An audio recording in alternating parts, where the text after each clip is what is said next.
nos crimes do Supremo Tribunal Federal, então, eu joguei para o Adrilles o Alexandre de Moraes, que ele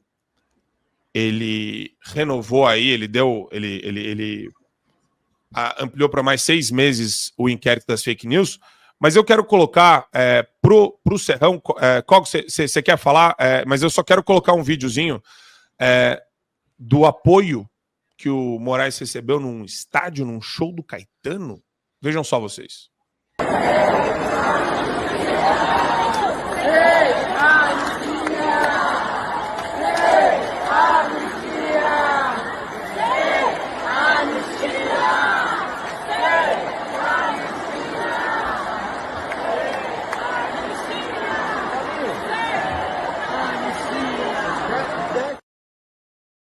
Então, o pessoal fazendo coro sem anistia.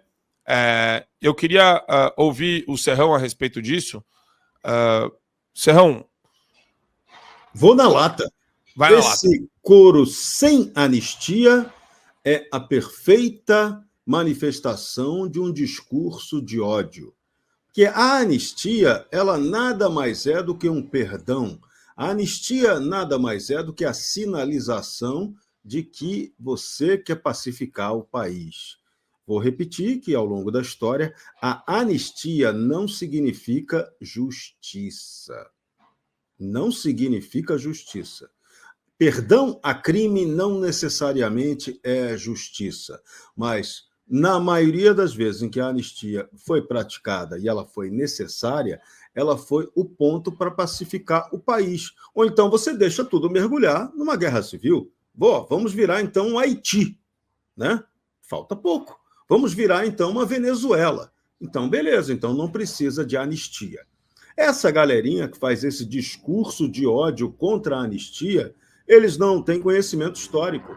Em 1979, essa turma que está gritando hoje aí, se em 1979 o Brasil não tivesse feito uma anistia, vocês não estariam no estádio hoje gritando sem anistia. Vocês não, provavelmente nem existiriam. Então, a gente tem que lembrar muito, o movimento da história é muito dinâmico. Hoje, no início do programa, eu lembrei, hoje completamos 82 anos em que o ditador fascista italiano Benito Mussolini foi pendurado de cabeça para baixo em praça pública. Ele, a mulher, a família e a fascistada toda. Então, ditaduras, tiranias não existem para sempre. E a tirania tupiniquim ela é horrorosa, porque ela está sendo baseada em 2 pilares tristes. Um é a judicialização da política.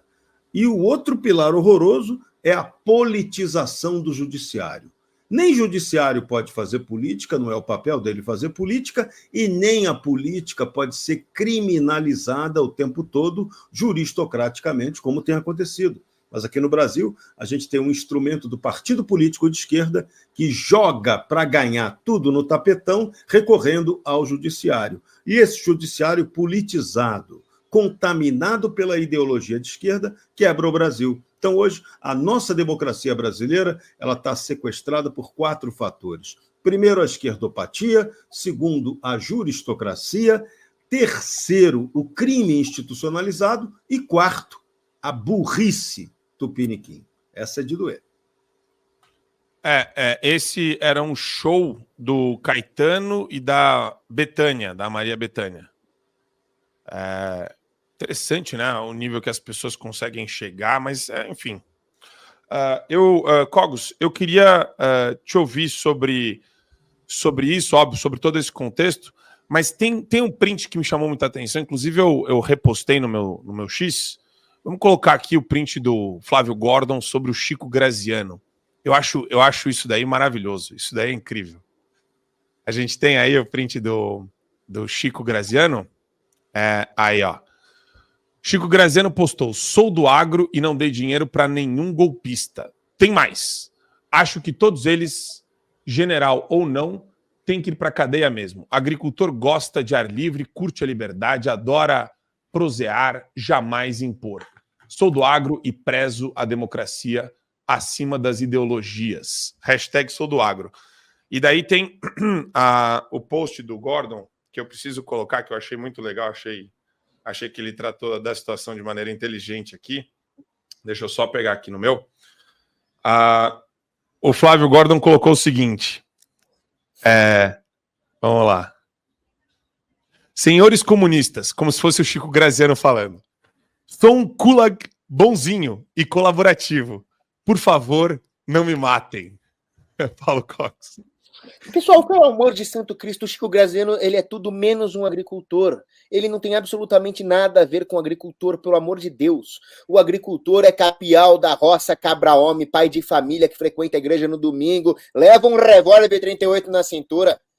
Esse Chico Graziano é apenas um político lobista do PSDB, a exata antítese do que é um agricultor. É mais um politiquinho de sapatênis, cujos artigos publicados são sempre contrários ao nosso agronegócio. Ele é um inimigo do agronegócio que finge ser do agronegócio só para desmoralizar os verdadeiros agricultores que querem defender os seus legítimos interesses. É um sujeitinho que fica falando de efeito estufa, de CO2, de mercado de carbono, que não pode plástico, porque o plástico vai gerar poluição, não sei o quê. Ou seja, o que ele quer? Que o governo regule a agricultura, destrua o nosso agro, porque ele não passa de um lobista. Quem é Chico Graziano, meu Deus do céu? É um sujeito que, além de tudo, ainda está defendendo prisão política, está defendendo perseguição contra patriotas que estavam defendendo a pátria, está defendendo que os verdadeiros golpistas, tiranos socialistas, inimigos de Deus e da lei natural, estejam no poder exercendo o controle cada vez mais totalitário da sociedade. Esse pessoalzinho aí, nojento, pútrido, repugnante, gritando sem anistia, são os mesmos vagabundos, milhões de vezes vagabundos, que defenderam anistia para terrorista. Pessoalzinho lá de esquerda, na época do regime militar, que colocava bomba em quartel, pessoal que defendia sequestro de embaixador americano, assalto a banco, que torturava e matava policiais capturados, rendidos. Aí, para esses terroristas malditos, que deveriam ter pego pena capital, eles defendem a anistia. Agora, para a velhinha que estava rezando o terço, fazendo uma manifestação pacífica lá em Brasília, aí eles defendem a prisão. Por quê? Porque eles são exatamente como os apoiadores dos nazistas que apoiaram a Noite das Facas Longas e a Noite dos Cristais. Não tem diferença. Essa massa corrompida é pior do que os ditadores, porque os ditadores, eles têm uma natureza pervertida, eles têm sede de poder, mas eles estão lá, pelo menos estão defendendo o próprio interesse. Agora, essa massa manipulada, eles são piores que os próprios ditadores, porque além de assassinos, eles são suicidas. Eles estão defendendo o suicídio da própria nação. Então, olha que ponto que nós chegamos. Quando nós estávamos falando aqui sobre os inquéritos da fake news, eu estava, pelo menos, né, em 2021, no inquérito dos atos antidemocráticos. E tem o inquérito das fake news que o Adrilles está. São inquéritos ilegais, são inquéritos ditatoriais que estão condenando o direito no Brasil. Estão fazendo com que o direito no Brasil deixe de existir. E qual é a base deles? A população pode espalhar mentiras, etc. O que eles estão fazendo com isso? Dizendo que o critério de verdade não é mais o bom senso? O critério de verdade agora é a canetada de um burocrata. Eles controlam a definição de verdade. Isso que é coisa mais perigosa do que essa? Qual fake news dita por um cidadão comum pode ser mais perigosa que essa? Nenhuma. Então, se autores totalitários, como Maquiavel, como Thomas Hobbes, disseram a favor das mentiras dos governantes, porque eles divorciaram a política da ética, Thomas Hobbes e Maquiavel estão objetivamente ardendo no inferno. Por outro lado, existe um autor que mais gente devia ler, que é o Gabriel Detardet. É um francês, e o Detardet, ele fala o contrário. Ele fala, o cidadão tem o direito de mentir, porque existe um livre debate.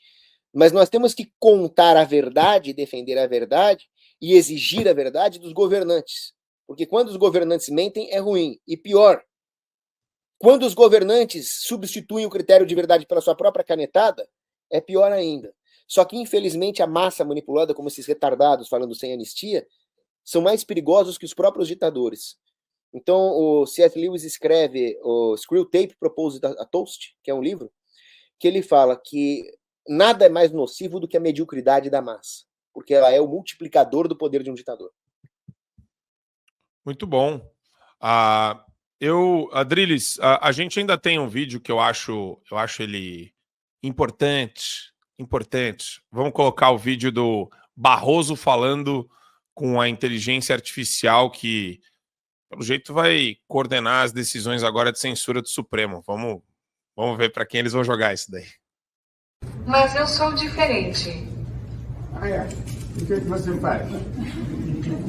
Eu sou a primeira ferramenta do Supremo que usa a inteligência artificial generativa. Eu gero uma primeira minuta de emendas no padrão que você criou, ministro Barroso.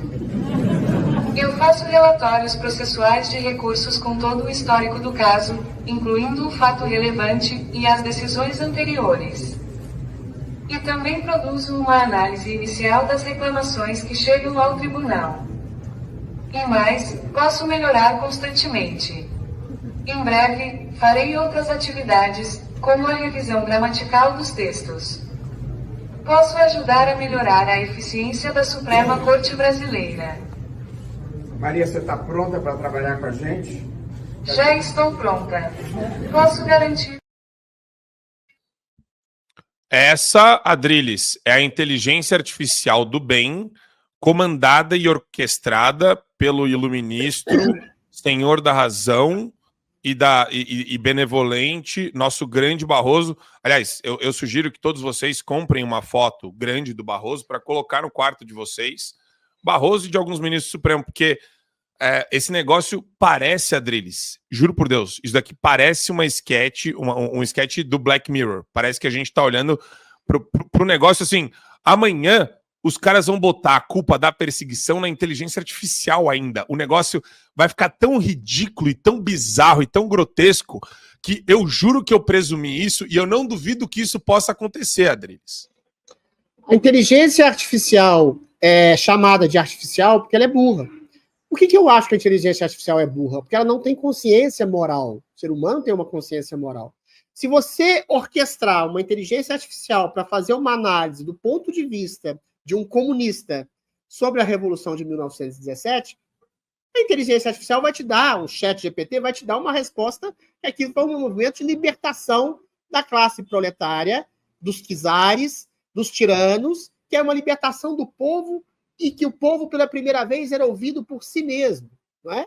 Isso é uma inteligência artificial burra que é coadunada a quem a programa.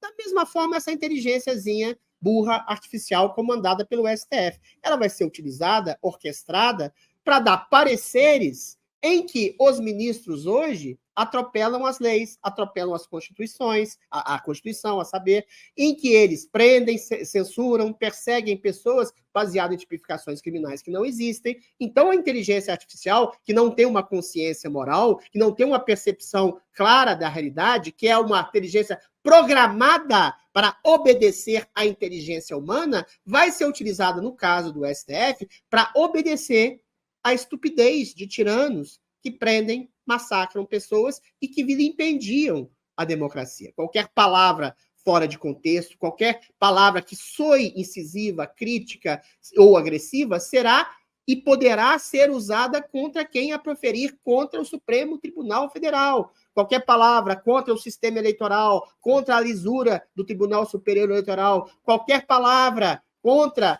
pessoas estarem sendo colocadas na cadeia, sendo mortas, deixadas ao léu, doentes, como Clériston Pereira da Costa, morrendo na cadeia, será utilizada como vilipêndio da inteligência real.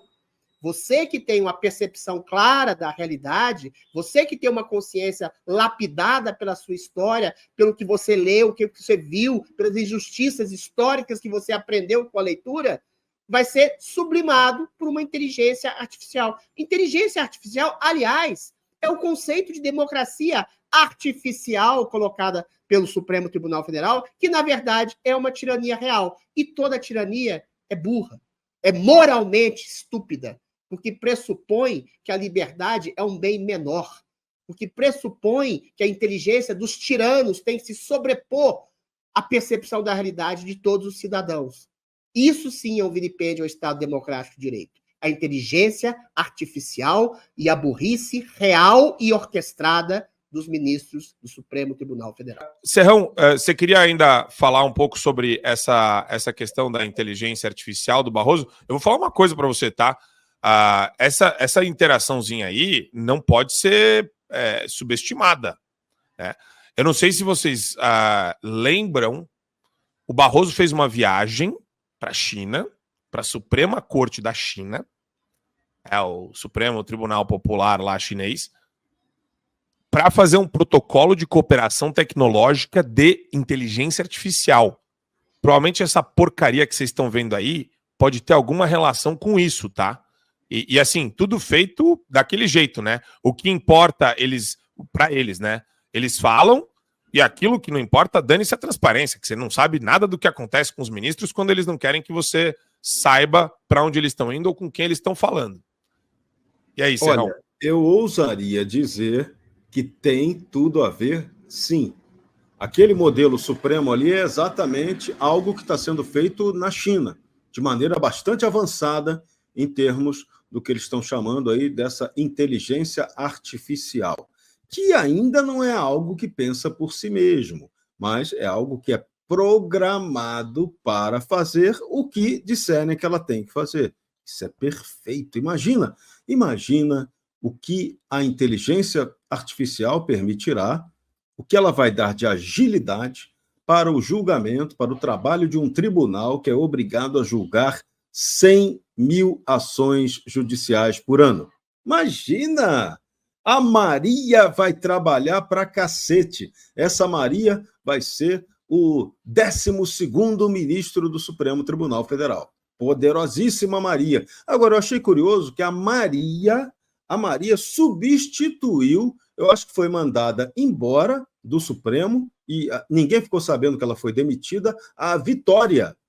A Vitória IA era a primeira inteligência artificial que estava sendo trabalhada lá no Supremo Tribunal Federal. Mas parece que a Vitória IA, ou ela era americana ou brasileira, eu não sei muito bem qual era a nacionalidade dela, e parece que entrou a Maria, que é essa Maria deve ser uma chinesinha, tem jeitinho de ser uma chinesinha simpática. Eu vi ela conversando, que bacana, que legal, que coisa bonita, que evolução espetacular dessa inteligência artificial. Então, é isso que vai acontecer. Agora, isso é preocupante, porque, mais uma vez, e já dá uma pista para a gente do que já deve estar acontecendo em vários lugares, tá?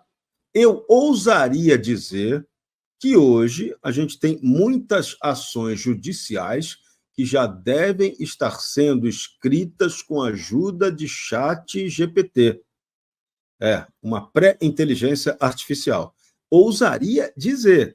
E deve ter muito tribunal verificando o que tem de repetitivo em ação. Essa IA vai fazer uma devassa em processo que tem copiar e colar. Imagina. Agora, ela também pode promover o copia e cola na padronização de sentenças para dar a sentença a dar com pau.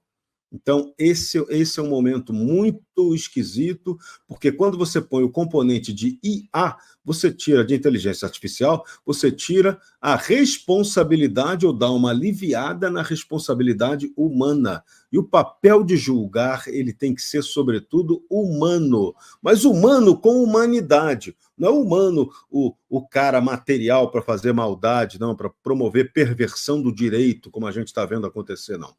Humano para fazer justiça de verdade, não justiçamento. Então, se a Maria vier para ajudar a fazer justiça, viva a Maria. Agora, se a Maria for mais um componente totalitário da tirania tupiniquim, da judicialização da política ou da politização do judiciário, Maria, eu já vou ter que te dar a nota -13 e vou ficar muito triste com você. Maria que era o nome da minha mãe. Que dureza. Isso é extremamente, eu considero isso absolutamente problemático, né? Porque inteligência artificial chinesa reproduza as decisões do Moraes para o meu gabinete, sabe? Assim, vai se conformando uma jurisprudência ainda. Você consegue. Marco Antônio, você quer com anistia ou sem anistia?